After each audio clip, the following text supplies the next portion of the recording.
constantly interact with the practices of research and also on the different ways in which we know the knowledge. Okay, so we practice and we know. And the best will be that the expert, so the scientist or researcher, and the non-expert, so the learner, agree on this complex structure in order to really understand how science is made. But how do we do that? Especially in context where time doesn't play a good role, because maybe we have just a few hours to communicate a concept such this in an event. And so we have to exploit efficient, effective ways of communicating the complexity of science.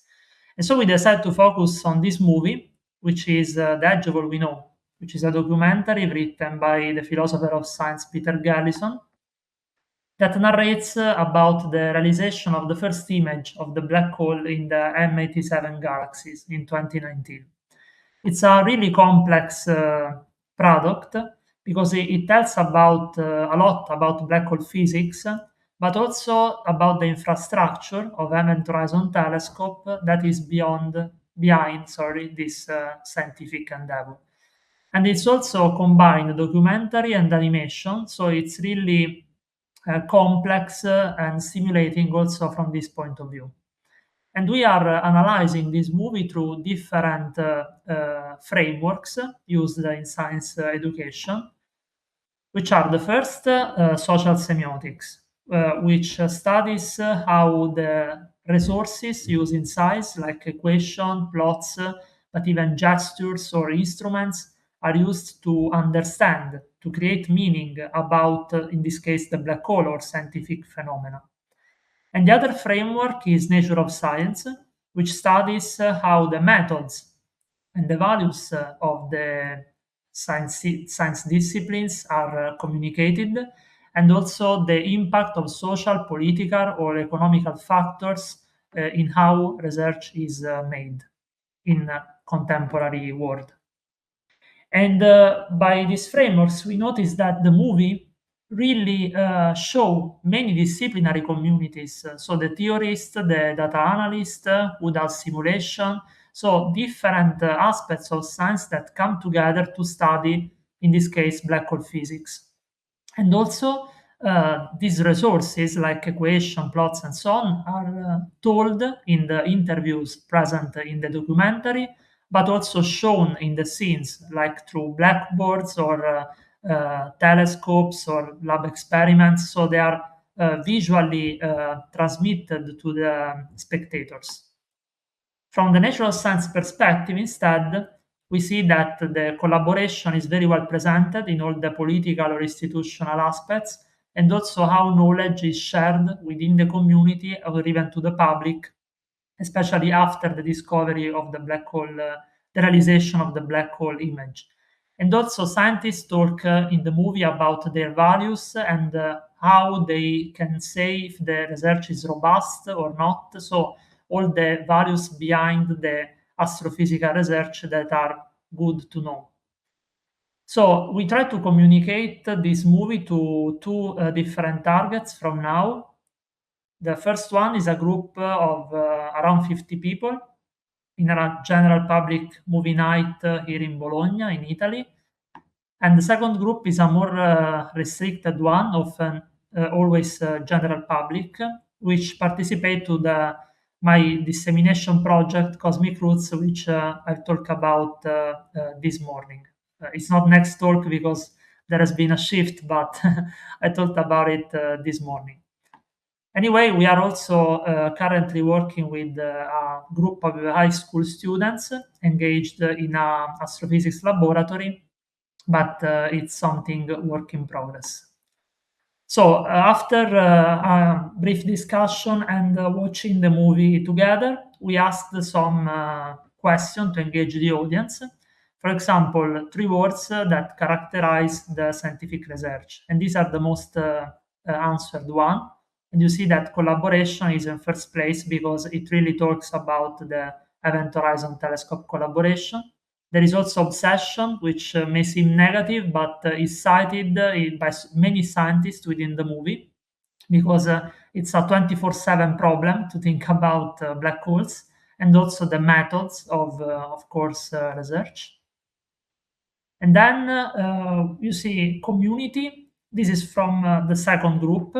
Community, again, collaboration and passion, because it's always driven by passion, at least in what the movie represents.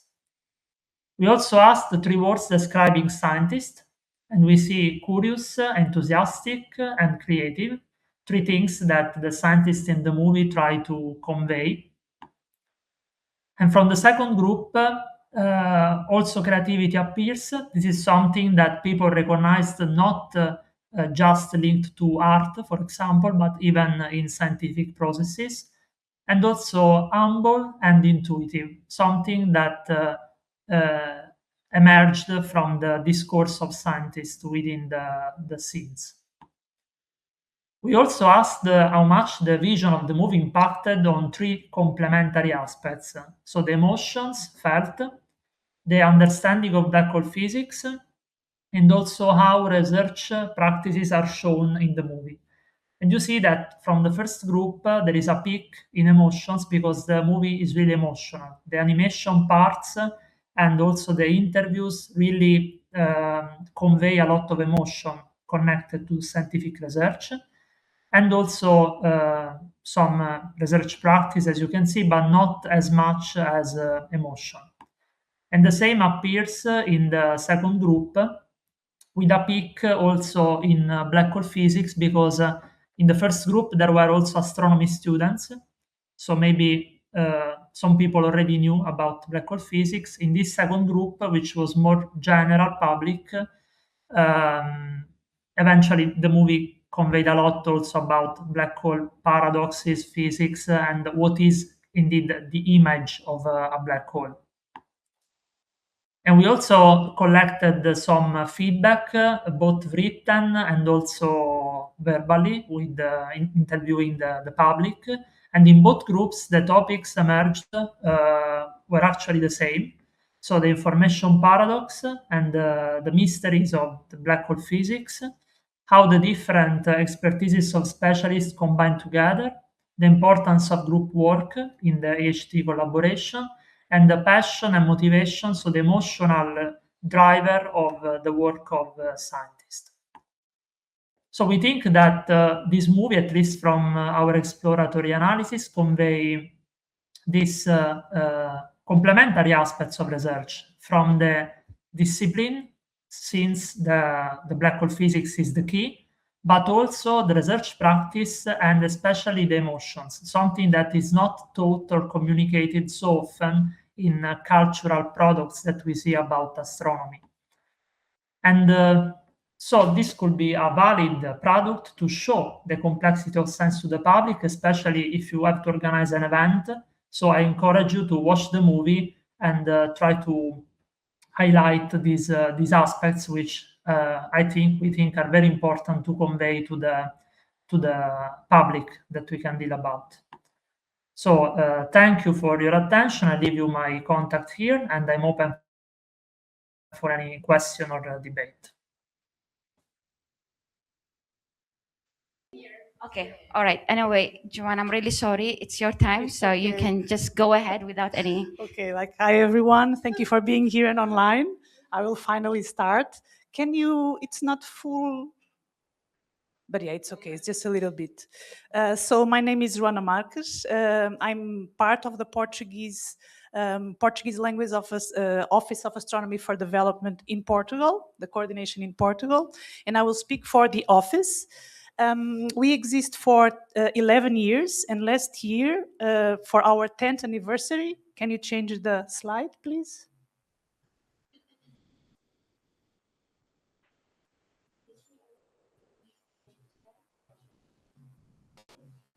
Can you change the slide, please? Okay. We decided to do an activity connecting art and astronomy, and we use an ancient communication technology, the postal services. And so it's a kind of art that exists since the 70s of last century, more or less. It's not very well known. It's called mail art. It's an alternative artistic practice that you send by mail, so normally postcards or stamps, things like that. It's a way of establishing communication between artists and also ordinary people from around the world, allows collective reflections because normally it's about one specific theme. It's a static communication, a sharing of viewpoints. It's free, open, inclusive, so it has everything to do with the values of PLOAD, so we think it was a really good fit. Can you change the slide, please? Slide, please. He's sleeping? Okay. So the theme, of course, that we choose was astronomy for development. Slide, please. Slide, please. And we wanted people to reflect a little bit about this topic. No, yes. So what's the relationship between astronomy and development? What kind of development we want in our communities? What is the contribution of astronomy around those topics? Slide, please. I need 15 minutes. So how to participate? So we write these calls, we spread it in our networks. It was also spread in a mail art community, talking about the theme, the rules. And slide, please. Slide, please. And so it's after that, it's very easy. If you see the call, you just have an idea, inspire it, create a postcard or something similar, put a stamp on it, and send it to us. And because we are spread a little bit all over the globe, the Portuguese-speaking community, we had addresses in all these different regions, and you could send a postcard to any of them. Some people send to more than one of them. Slide, please. And so after the call was online, we just waited. It started on the 5th of May, our anniversary, and it's the Portuguese language day. We waited more or less 1 month until we get our first postcard, and then the second one, the third one. It was really exciting. Slide, please. And it was open until the 31st of December. And we received 157 postcards. We were really surprised. We were not expecting that much from 130 different participants, because people could send more than one postcard, 3 maximum, and some people sent 2 or 3. Slide, please. And we received postcards from a little bit all over the world, not all over the world, but from different countries. Of course, the highlight was the Portuguese-speaking community, was our main target, but the mail art community is a bit spread all over the world, and they also answer our call, and we receive postcards from 24 different countries. Slide, please. And it was really amazing. It's a really amazing collection. I cannot show it all of them here, not even a small part, but this slide is just to show you a little bit the diversity of techniques that people use. You have cartoons, pictures, different materials of painting, collage, poems, and inspiring quotes. We had a little bit of everything. Slide, please. We had postcards that were made in family by small kids, really, really small kids, or together in groups in kindergarten. Slide, please. Some postcards also sent from schools, so some schools adopted this as a project for their classes, mainly in the Portuguese-speaking world. Slide, please. And we also have in our collection, if someone here knows mail art, knows for sure Ryosuke Koen. He's been there he's famous in the mail art community. He does these postcards that are called brain cells, and we have one in our collection. That's something for mail art.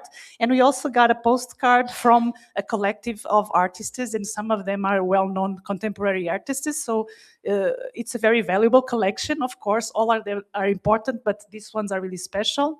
Slide, please. We did some activities. Of course, the main was building the collection. It is online in a gallery. Everyone can see, and this is part of the mail art that you publish all the art that arrives. We also spread it on our social media, and that gave a little bit of traffic to our network, so it was really interesting and good for us. And we also, slide please, use some of the postcards in the Girls and Women in Science Day this year. We chose some of the postcards, 11 of them, that were about the feminine topic or had feminine representations.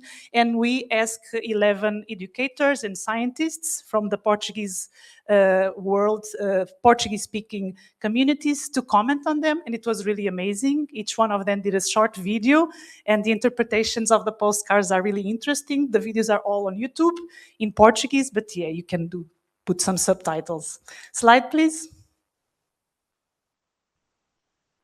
We also gave some awards. This is not that common in mail art, but because we wanted participation of schools and all kind of people, we thought it would be a good incentive, so we give some awards. Slide, please. And because there was so diverse the participation, we created 4 categories. These are the winners in the 4 categories. We made a jury with people, international jury with 5 people from Office of Astronomy for Development, people related to visual communication, art, and science communication. These 3 here, sorry, online you cannot see, but the ones more on the left are the winners of the adult category. The line in the middle is the Portuguese community winners, and then on top left are the kids and the teenagers. Putting it simple. Slide, please. These winners won virtual visits to some of the institutions in the Portuguese-speaking world, museums, laboratories. And we also gave some honorable mentions. It was really hard to choose the winners. So we also used asked the Portuguese, the PLOAD community to vote and give some honorable mentions too. And you see they are really different. Slide, please. So this was a really nice activity. I think it was, the participation was greater than we expected, but it was a really good way to reflect about astronomy and development in an unconventional way. We had really different aesthetic and artistic inputs, perspectives from different people all over the world, and it generated and inspired us to reflect about this topic. Slide, please.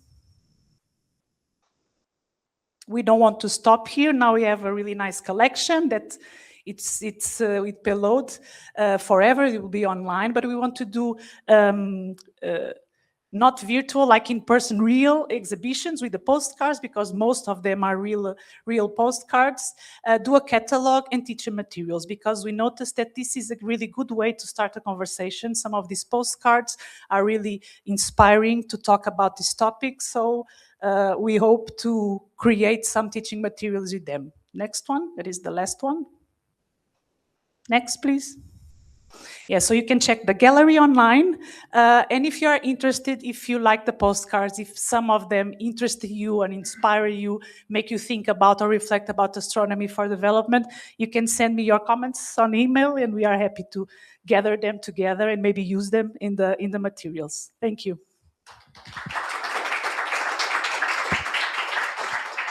Thank you so much, dear, for your presentation, and I apologize once again. Okay, now we will take some questions. First here. All right, I'll just give her the mic. Awesome. Quick question. I know that sometimes people do postcard activities where you like write a postcard to your future self. Is that something that you have thought about? And I also just want to say that we're currently doing a version like this. I was reminded of it. We're putting quotes of inspiring scientists with their bios on the background. So we should partner or something. Yes, we should. No, we didn't thought about it. We just use this classical mail art format, but that's also really interesting. Okay. Thank you. It's not a criticism, but maybe just something to be aware of. I'm not sure if you are aware of it. But so in South Africa, for example, we do not have a postal system. No, it's non-functional, and I imagine in a lot of places that's true these days. That's a really good point. We had some problems there. For instance, in Angola was really hard. We tried to gather the postcards like by hand in one location, but that's definitely a problem in some countries. Yeah, that's a good point. Okay, let's just check if there are some questions online.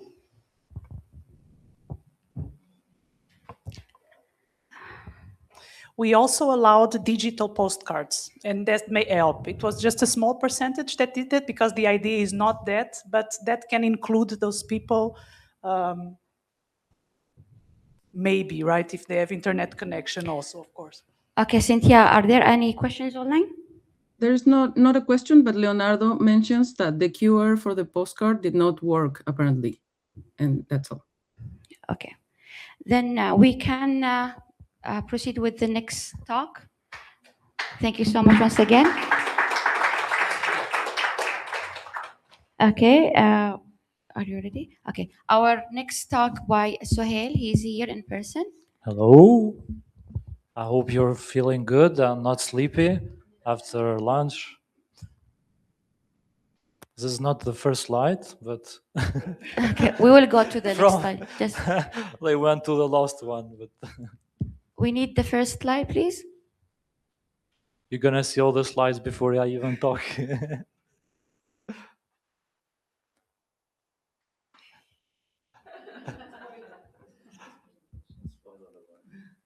I'm going to tell you about this presentation. Since the theme was about AI, 90% of this presentation is with AI. So I just gave the right prompt about this, about the presentation. It's called Under One Sky because we are one people, one sky, and we want to show the power of astronomy that can unite people and communities, especially in a diverse country like Kosovo. So next slide, please. So that's me. I'm representing the Astronomy Club and the Observatory. I'm also the national coordinator for AWB and the representative of the Office for Astronomy Outreach and Education for Kosovo. So it's an honor to be here. So, last year I was honored to also receive an asteroid named after me for the efforts that we have done in Kosovo. So I was named, of course, by the Minor Center, part of the International Astronomical Union. And it's such an honor, you know, it gives us more motivation to do this in Kosovo as a young person. Next slide. As you might have seen, Kosovo is a small country in Europe. It declared independence in 2008. This is the flag. So the 6 stars represent 6 communities. And if you didn't know, it's a country where Dua Lipa and Rita Ora come from, 2 famous pop stars. So we are very proud of that. And they have good representation of Kosovo. Next slide. So this was the observatory in the 80s. The reason why this presentation, it hopefully will motivate people to pursue their dreams, because we had the Silent Dome for over 4 decades. Nobody was using it, and it was in a very bad condition. So we as an organization, as the first astronomy club, we wanted to reopen and open it again for the public and to promote the beautiful meaning of astronomy. Next slide. So the challenge was that there were not so many opportunities in STEM education. We were lacking funding in access. So Kosovo was still starting since 2014. And this organization that we formed, we literally started with one small telescope and later growing in a more serious group with meetings about stargazing and how we can have an impact in our communities. Next slide. And okay, that's the mayor. We reopened the observatory in 2022. So it's not just the observatory, it's a public space where people can come, learn. We had this, but it was not working. And in 2022, we finally reopened it. And we have now more than 50,000 visitors every year. There's a video, I don't know if it will work, the next slide. Does the video work? Can you try to click to... Hi, videos do not work. Okay, is it on PDF or PowerPoint? Okay. I don't know. Did you send PDF or PowerPoint? Yeah. Anyways, but there's a video. It's a very nice video to when we reopened the observatory. I wanted to share it with you. Next slide.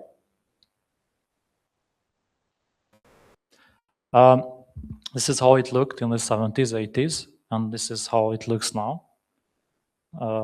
So we have now schools, students, public nights, and observatories, a space for all communities. Next slide. Just making sure I don't lose time. So from this place, we have different public stargazing, following rare astronomical events, solar observing, school visit. We recently have a cooperation with European Space Agency to bring some space modules to Kosovo. Next slide. So we usually organizing astronomy youth peace camps, the solar outreach. We got donations with solar glasses to distribute to people from all around the Kosovo. Next slide. And the reason why we call it Under One Sky, because in Kosovo there were many communities living, so we were using astronomy to break inter-ethnic barriers and to bring communities together. So astronomy probably cannot solve many problems, but it can really open the way to dialogue. So this multi-ethnic astronomy youth peace camps that we organize is we bring communities together from diverse ethnicities, because we want to show how astronomy can help us cooperate and work with another. And we are lucky enough that we won also a grant with a NOC funding scheme, a part of the International Astronomical Union Office for Astronomy Outreach. So we could organize something similar with the NOCs from Kosovo, Serbia, and Albania, and to show that astronomy has the power to bring communities together. Next slide. And so astronomy must be something where you can go. Some of these, they cannot come to the observatory, for example, but we should go to them. So we usually go to remote areas, to underserved places, schools, public spaces, and we have so many ambitions for the future in Kosovo and the region. Next slide. So the impact it has had, so many impact. I say that boundaries vanish when we look skyward, but also great things have small beginnings, just like the universe when it started from a big bang. We have had a great impact in Kosovo and the region, because now astronomy has become something very popular, and we have had a good reputation, and we cooperate with different institutions, embassies, politicians. We have literally opened the eyes of our professors who are hibernating. So we help them also to spread this astronomy in a practical way, and the impact could already be seen. Next slide. This is the office where I work at the observatory. We work a lot with schools and kids, because that is the future. And we are now in a process of making a planetarium, which hopefully we'll do this year. Next slide. This picture is from CAP in Toulouse, in France. And I wanted to share that we can start with what exists to build trust before programs and let people experience the sky directly. So this is the 3 lessons that you can learn from Kosovo and what we were doing. So great things have small impact, and what others can adopt from a small observatory in a post-conflict country like Kosovo. Kosovo now has the youngest population in Europe, and it's going where everybody. It's such an honor also to represent, that we are also part of this, because in Kosovo it's not like we have this kind of meetings. And when I came to CAP, I feel like I'm not alone, and we're not alone, and there are other people doing the same work that I'm doing in Kosovo. Next slide.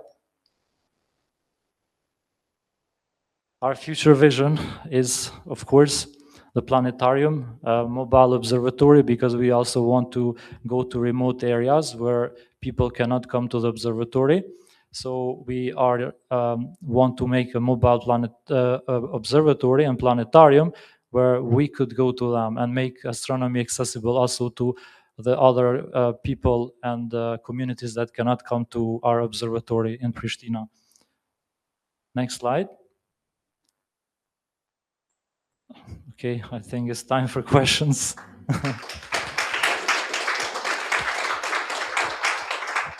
Thank you so much, Suhel. First, let's see if there are any online questions. Cynthia? Hi, not right now. We don't have any question. Okay, we'll take questions here. Okay. It's too hot, or it's just me? I was wondering if you could briefly tell us the story about how you helped get the observatory reopened after 40 years. Thank you. Thank you for the question, April. So technically, since we didn't have much time, I wanted to be as brief as possible. But this observatory was abandoned for more than 40 years. It was already there and nobody was using it. And we came up with an idea, because I'm very good at writing projects and implementing them. And I don't have a background in astronomy, which that was an asset to me and to our team. We have a diverse team, so we won a grant with United Nations. So technically it was your money too, who helped refurbish the observatory with the Ministry of Education, the mayor, and we refurbished on the original state. We got a telescope, we did some murals, some mosaics with recycled tiles. So we turned astronomy into art also. And the impact was immediately. In the opening, we had presidents, embassies visiting in the opening, and we non-stop they come because they want. We want to see ways we could work with these countries. Until now, we had support from different embassies in our activities. So now every year we have more than 50,000 visitors. And we have a small telescope. We are looking for a bigger telescope that could fulfill our observation needs. And it just had so impact because this opened the door for a new observatory in Kosovo, which later, 2 years later, it was built by another group in another city. So now we have 2 observatories. We are very lucky. And this had an impact to bring people together. And just to invite as many young people who can love astronomy and they want to do something with community. We give them telescopes, we give them knowledge, and we help them, thrive. So now Kosovo is, I think, the most active club in the region. We are very active in astronomy outreach. And we have, as I said, we've had a great impact, not just in Kosovo, but also in the local and central level institutions. Now they see how important astronomy is, and it's very easy to receive support. But if we talk 12 or 15 years ago, this was not the case. Nobody wanted to know about this. And we have, like always, I know it's a common thing, like when people look through a telescope, they ask questions, they think it's fake when they look at the planets, or they ask us about aliens, or like if we really had the moon landing or not. But all of this is getting better now with technology, with information in the internet, and the information that we also spread to the audience so they get more informed. If that answered your question, April. Well, I'd love to hear more later, but that was great. Thank you so much. Thank you, April. For example, one thing, when Mike was the president of AWB, helped Kosovo, it was in the beginning stages, helped Kosovo bring 4 One Sky telescopes, which had an impact in our outreach activities. And we got donated thousands, I could say, of solar glasses that you could not find in this part of the world. And we share with the school and with the people that come to our activities. Let's thank him once again. Thank you so much, Suhel. Thank you.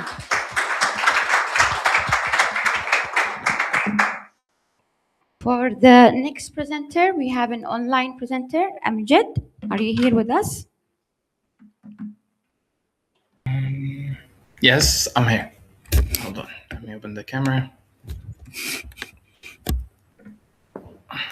Okay, Amjed, we are ready whenever you are. Should I share my presentation, or it's going to be from your side? Yeah. From your side. Is it possible if I share it? Because I think it'll be easier. Just check with Cynthia. Actually, it's not easy at all because I'll have to log in to do many things. All right. Right now, all right. I'll have to do it. It's just small for me, so I don't know how to make it bigger. I can do it. Let me know, and I can change the slides for you. Okay. Okay. So hello, everyone. My name is Amjed Khurwat. I'm from Libya, and I'll be sharing with you in this presentation our experience on astronomy outreach, how we made astronomy outreach closer to people in Libya with our multidisciplinary approach. We use storytelling, climate and weather, STEM entrepreneurship. We use different fields to make people closer to astronomy. Next slide. So first, let me introduce the organization I'm representing here, which is Roaya Foundation. Roaya Foundation is a grassroots Libyan NGO. We started in 2012 as just a Facebook page titled Roaya Association for Amateur Astronomers. And then in 2014, we became an NGO registered in the civil society. And in 2021, we became a scientific foundation. Nowadays, 2026, we have more than 945,000 followers, which is a big number in Libya, because in Libya, the population is around 7 to 8 million people only.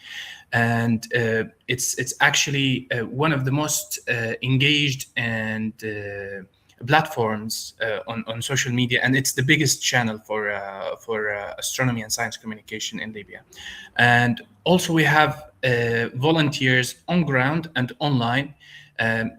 This network helps us when we want to organize events or we need them in the project we're doing. Next, please. So first, let's admit that astronomy communication was not always easy. When we first started, I remember I was very excited about astronomy. I was still young at the time, around 16 or 17. And I was just sharing, the latest information about astronomy, black holes, dark matter, galaxies. And I found that on this channel, because we reach all segments of people, it was really difficult to get these concepts around them. And then I started another page where I actually shared this information, and we kept on the Roaya page only the things related to observing the moon, the weather, just the things that are related to their lives. And then after some years, I started to include these concepts with my team one by one.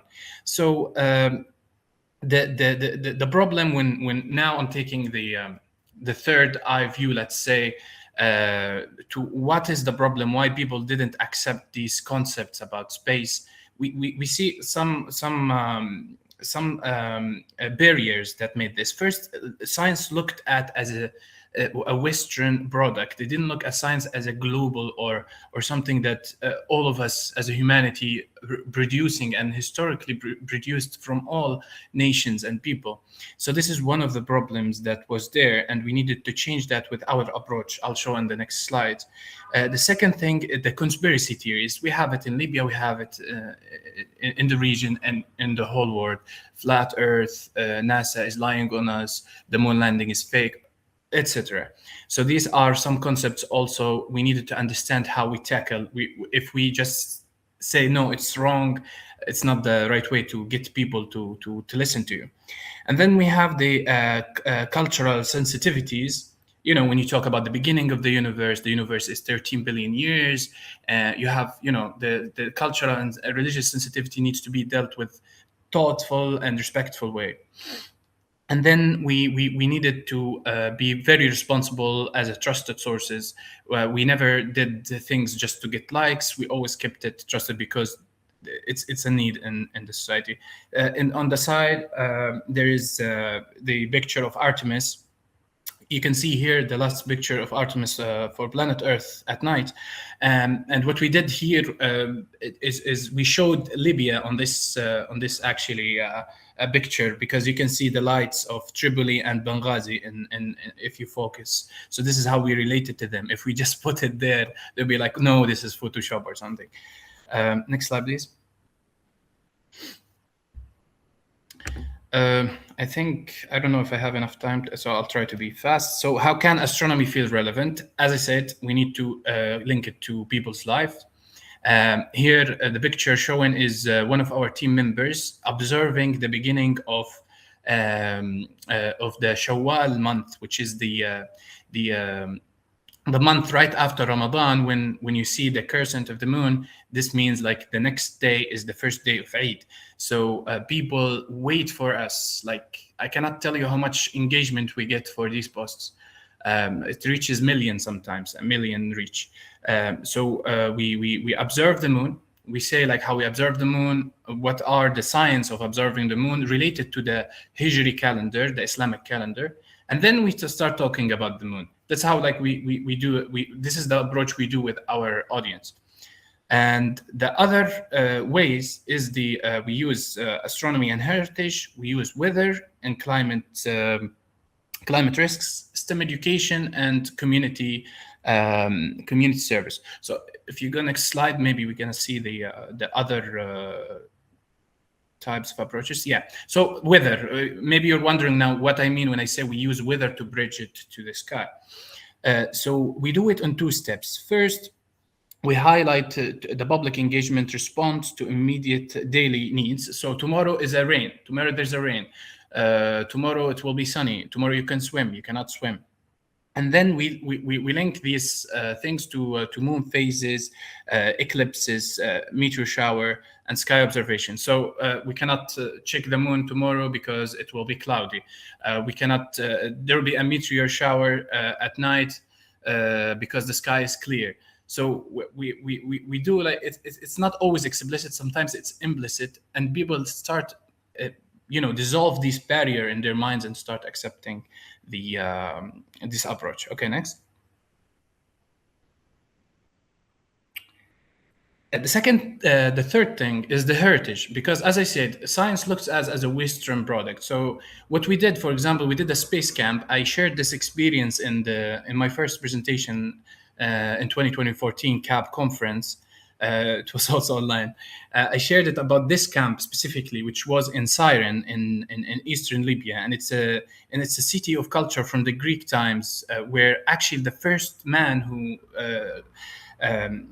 measured the Earth, the Earth width, or I forget the term in English, the circumference, I think. It was Libyan Greek, and that's how we related that science. No, it's not just a Western product; it's actually everywhere. And then we started telling them more about astronomy. Okay, next. So these are some of our initiatives and projects. We have Muzun early warning system. This is something people's needs, especially after the devastating floods happened in Darna in 2023. It's an early warning system related to climate and weather. There's also other initiative. One of them is STEM fields as entrepreneurship. This is how we make these fields closer to people, and then we can go to a higher level like astronomy. Okay. This is the community engagement we're doing. These all are like pictures from our activities. Okay, next. And this is our framework to share with you in this conference. So first thing we do is listen. We understand the public needs before publishing. Then we, sorry, I cannot see the, okay. Then we connect. So we link astronomy to weather, climate, heritage, and STEM, and other relative fields, because in the end, we're dealing with audience who wants to feel that what we're sharing means to their lives. Sometimes we cannot just do it directly. We need to do this multidisciplinary approach. Then we translate, we make science accessible in local language. We use storytelling, we use like symbol language. Then we verify credibility over engagement. So some of the people say maybe you get this engagement because you try to sell your page or something. No, we always put credibility first, no matter what. And then we collaborate. We engage with volunteers, partners across the region, IAU, NGOs in our country, other initiatives. Collaboration always makes it better. Okay, next. So the results and lessons, first, relevance comes before attention. We need to understand our local communities to reach them better. Trust comes before persuasion, and I talked about that. And then multidisciplinary means inclusive. We need to be inclusive. We're not targeting only people who are passionate about science, about astronomy. We're targeting as much as we can from the people to make them passionate about astronomy. Okay, next, and this leads us to the end of the presentation. The last message is, in Libya, we learned that astronomy is not always communicated by asking people to look up first. Sometimes we begin by listening to what is happening around them. When we listen carefully and connect astronomy to community life, the sky becomes closer, more meaningful, and more inclusive for everyone. Thank you.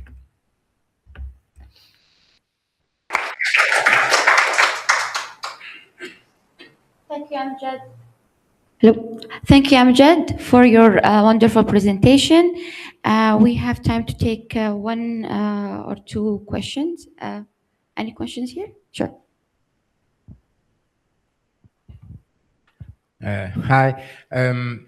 Mine is not a real question. I wanted to share a memory and a wish because well, I come from Italy, and exactly 20 years ago, I was in Libya to see the total eclipse of the sun. Yes. So now it looks like science fiction to set up an international collaboration to visit Libya. You know, the international situation is really complicated. But by that time, it was a great occasion. There were more than 2,000 people. We were in Sahara Desert, south of Tobruk, and most of them they were American people from USA and also from Europe, like us from Italy, and from all over the world. And so, together with Libyan people. So I just want to say that to do something together is possible, and I hope sooner or later it will be possible again. And it was a beautiful experience, and I hope people there stays well.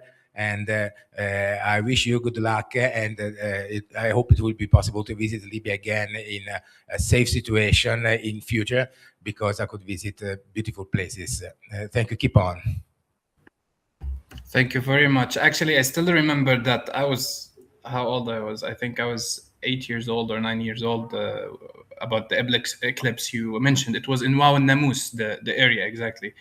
And actually, you're welcome to come next year, because there'll be the total eclipse again in the coast of Libya, in Benghazi, and also in Tripoli. So in August next year, there'll be another total eclipse. So we can coordinate for that. Thank you, Amjed. Again, let me check if there are any questions online. Cynthia? No questions right now. Okay, thank you so much again. Once again, let's clap for Amjed. Okay, I think now we are ready for the next presenter, also an online presenter. We have from Mexico. Yeah, we have Amairani from Mexico. I'm really sorry if I pronounced your name wrong. Please correct me. Más o menos. Okay, you can go ahead. We are ready. Yes. Good afternoon, everyone. My name is Amairani León García from the Institute of Astronomy at Universidad Nacional Autónoma de México. Today, on behalf of my co-editors from UNAM and Benemérita Universidad Autónoma de Puebla, I am honored to present our project, Astronomy for All Minds, Inclusion and Accessible Learning in Mexico. Our work addresses a critical challenge in modern science communication: how to transform astronomy outreach from a one-time show into a sustainable, structured, and deeply inclusive pedagogical system. Next, please. Well, no. Yes. Our project spanned a broad geographical scope, moving across marginalized communities in Puebla and several other Mexican states. In doing so, we didn't just want to deliver content. We want to answer two core questions. First, which pedagogical and sensory adaptations can measurably improve participation and learning across highly diverse audience. And second, who can high-level astronomical content be effectively translated to local context that face permanent low connectivity and material barriers? Next, please. Well, to solve this, we applied the Universal Design for Learning Framework, or UDL, co-designing directly with local teachers and families. As you can see in the photos, we developed tangible sensory kits.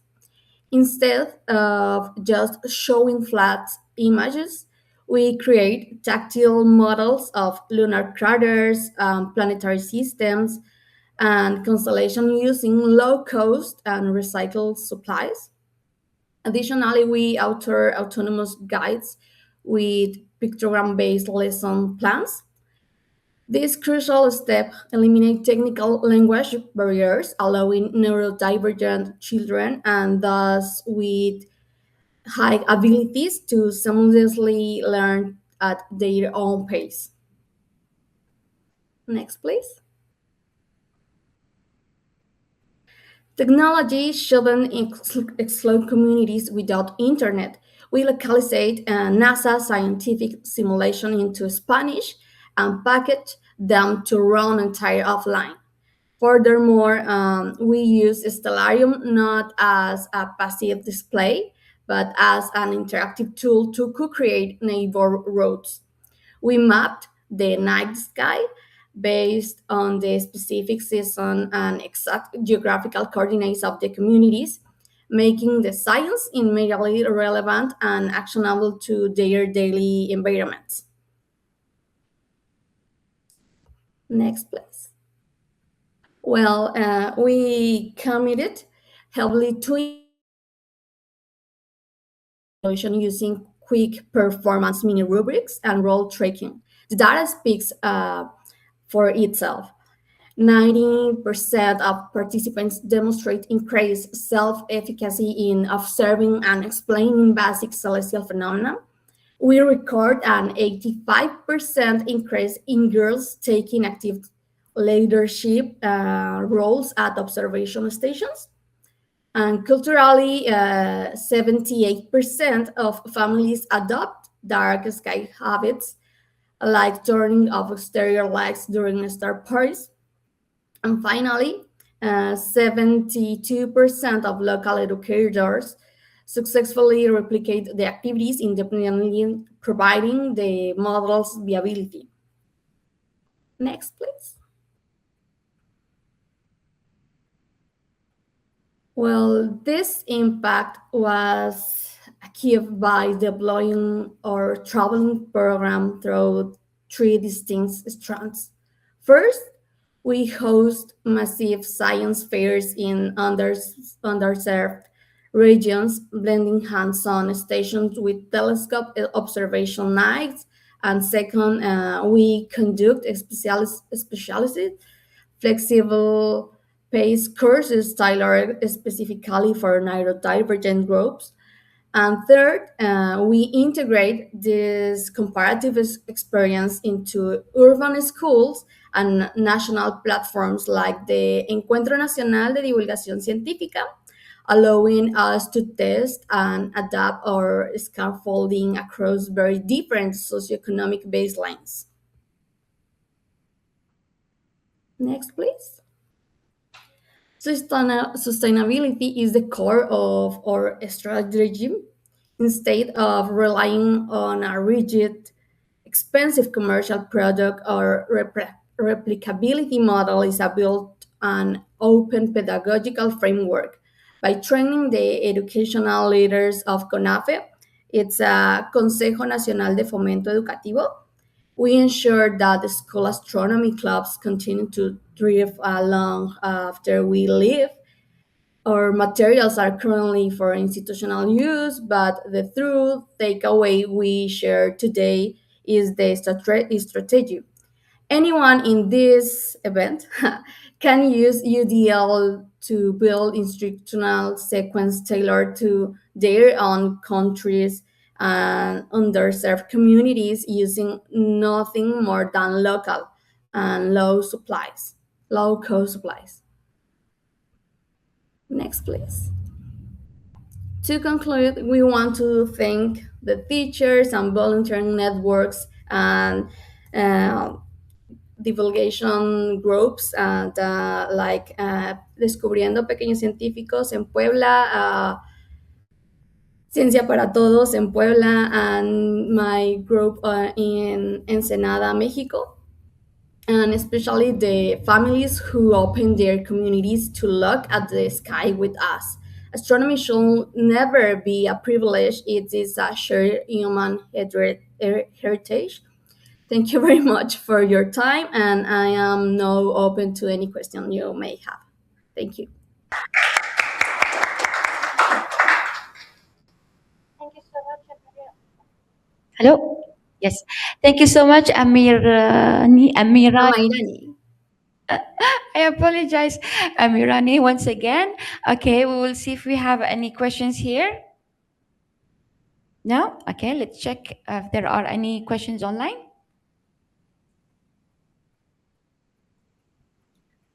Yes, Leonardo mentions, thank you, interesting. You mentioned flexible pacing for neurodivergent people. Could you explain a bit on this, please?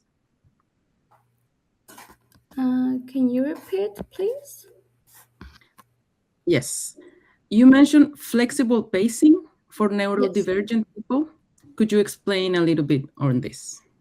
Yes, we work with different neurodivergents. Specifically, we worked with autism, TDAH, and we built different guides with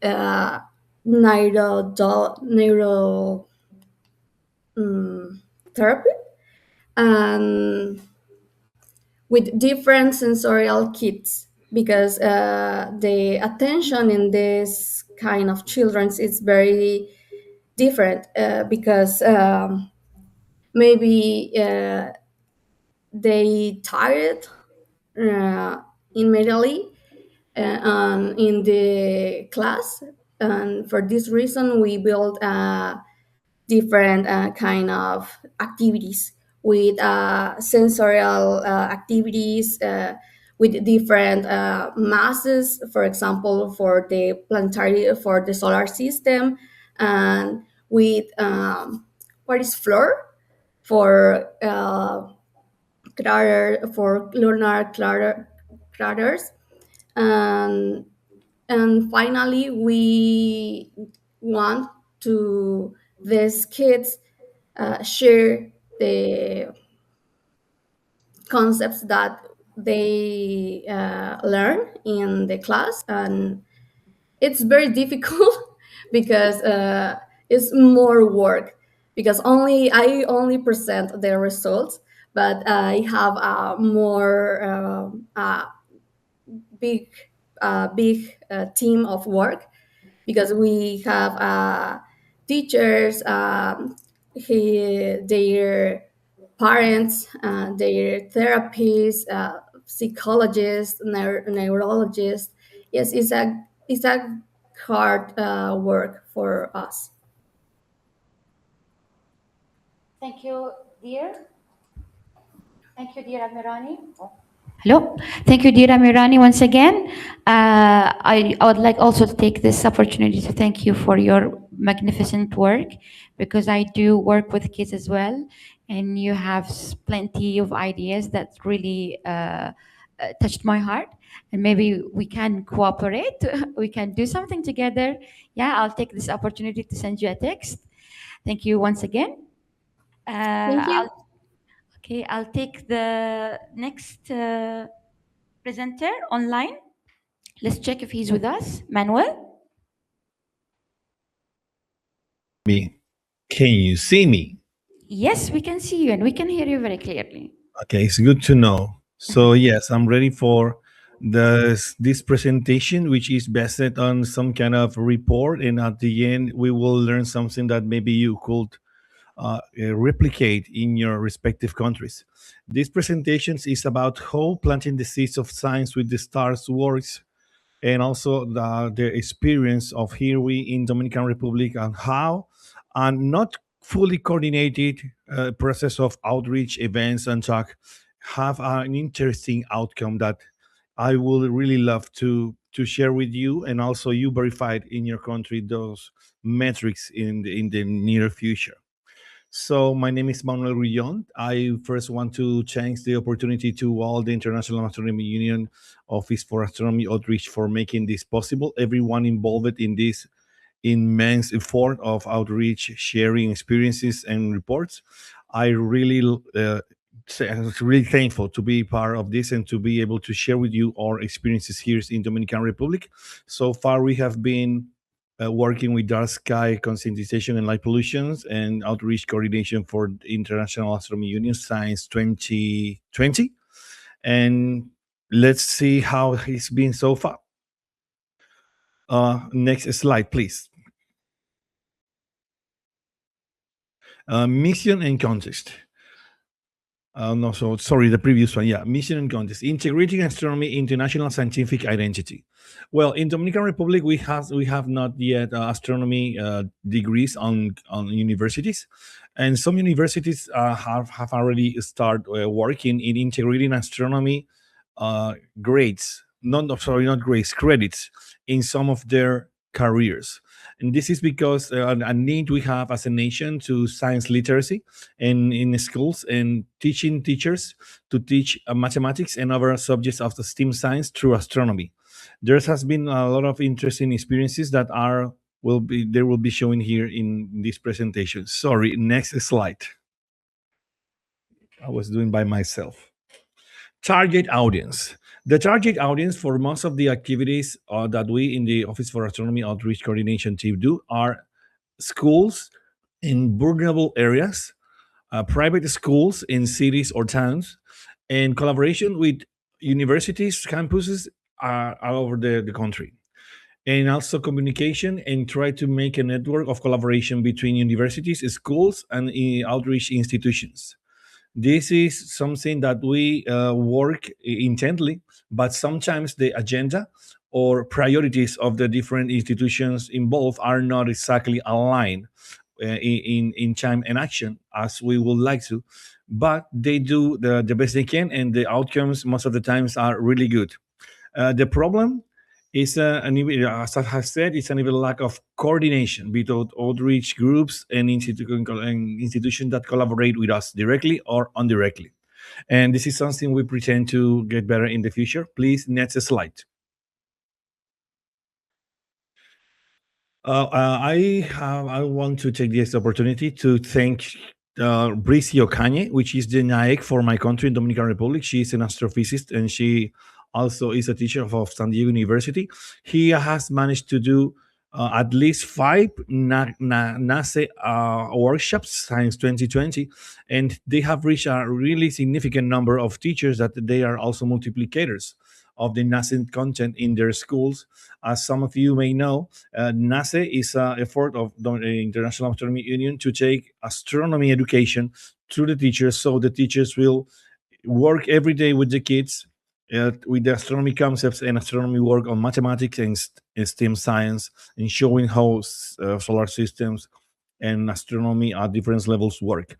This is very important. For me, as a science communicator, there is a lot of passion on the things I do, as you may know too, because you do it too. But our job is to bring the experience to try to ignite the curiosity in people. So the thing is that teachers are working with kids and people every day because that's their job, teaching them. And we should find a way to make a better approach on teachers and educational institutions of all level. I mean, schools and universities. Why? Because this is what will make will bring more people to engage in hard sciences, in astronomy as a science, as an experience. And also one of the missions of we, the collaborators and the institution International Astronomy Union is to preserve astronomy through different politics and actions. And I think that the efforts should be on that the efforts we do on outreach are there is a lot of good job there, but we must to try to ignite those outreach events so we could take and see sorry not take we could see and get better results in long periods of time. And this is something we will share to in this presentation. Please, next slide. This is the map of Dominican Republic. Is the right side of this little island. The red dots are the locations from where teachers have been taking the NACE workshops. Brici Ocaña, working in collaboration with other institutions. Also, Brici is co-author of this presentation.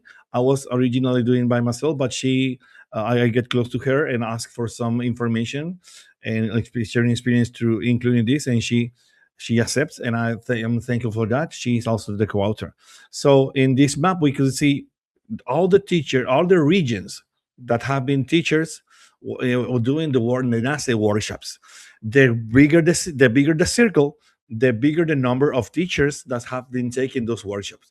The last time I checked in the impact of these workshops, there were more than 150 teachers that have completed the NACE workshops, and they also have been working in collaboration with other teachers of their educational districts to share with them what they have learned in the NACE workshops so they can replicate there in the classroom. This is very important also for astronomy outreach in those schools and regions. Why?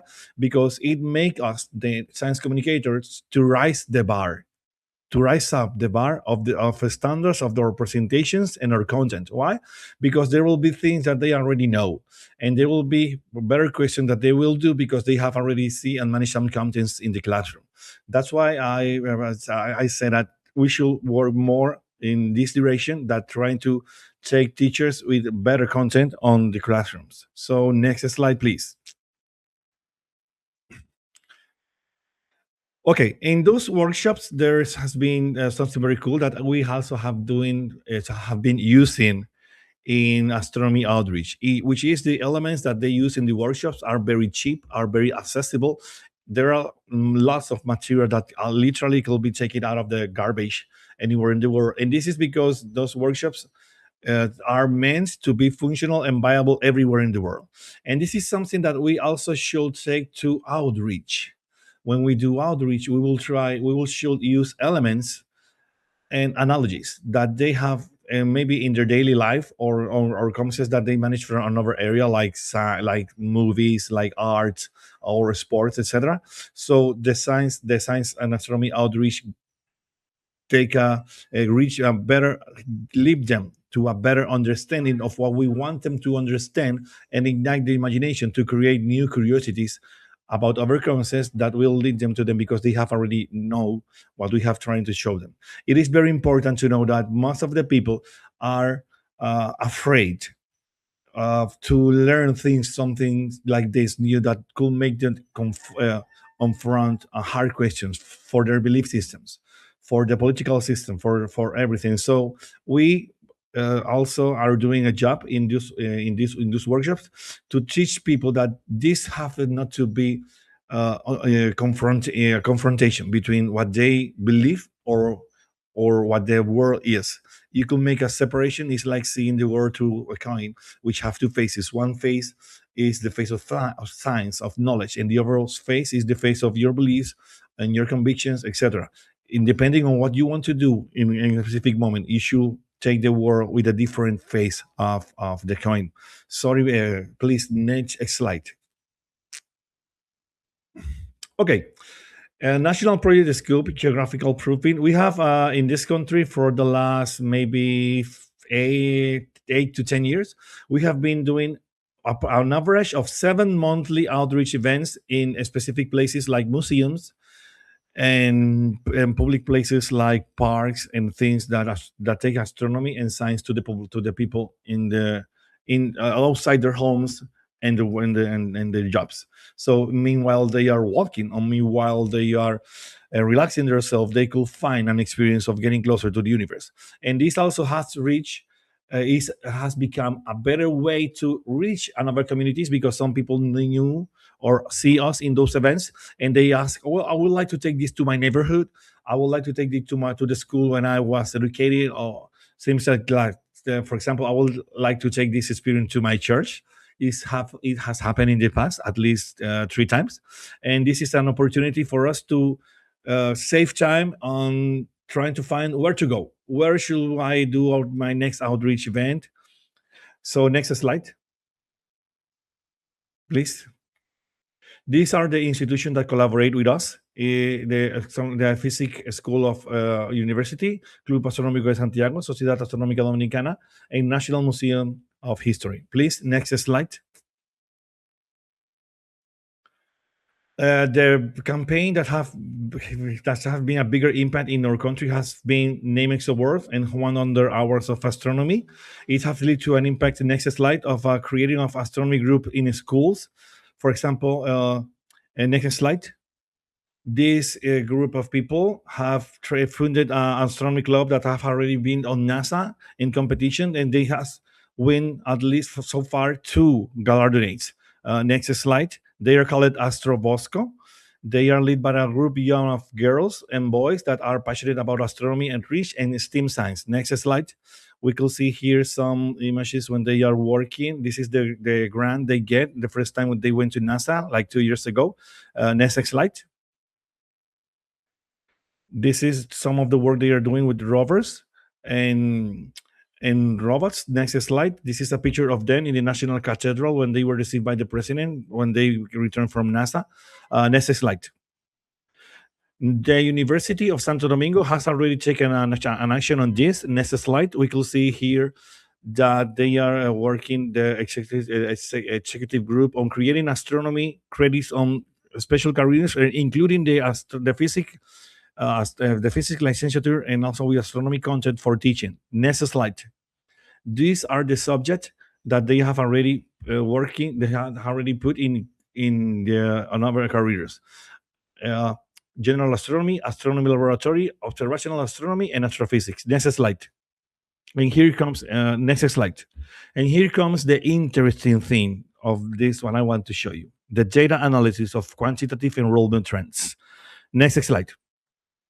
Here is the number of new ingress people in the physics licensure or career from 2001 for 2008.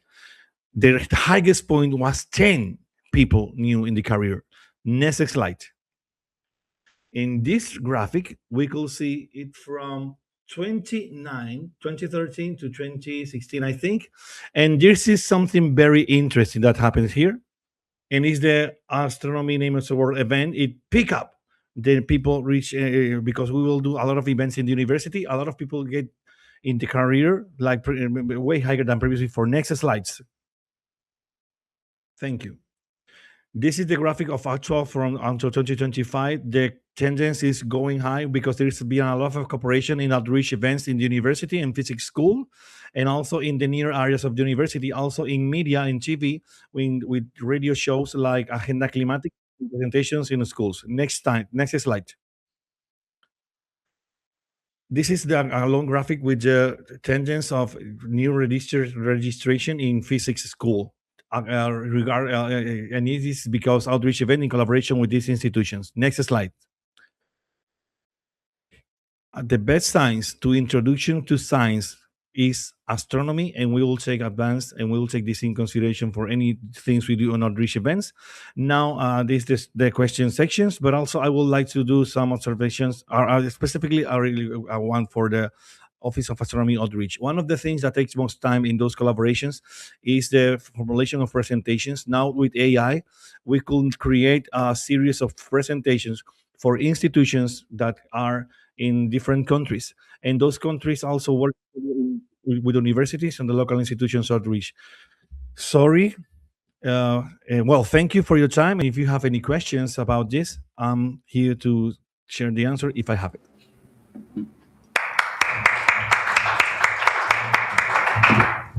Thank you, Manuel. Very interesting talk.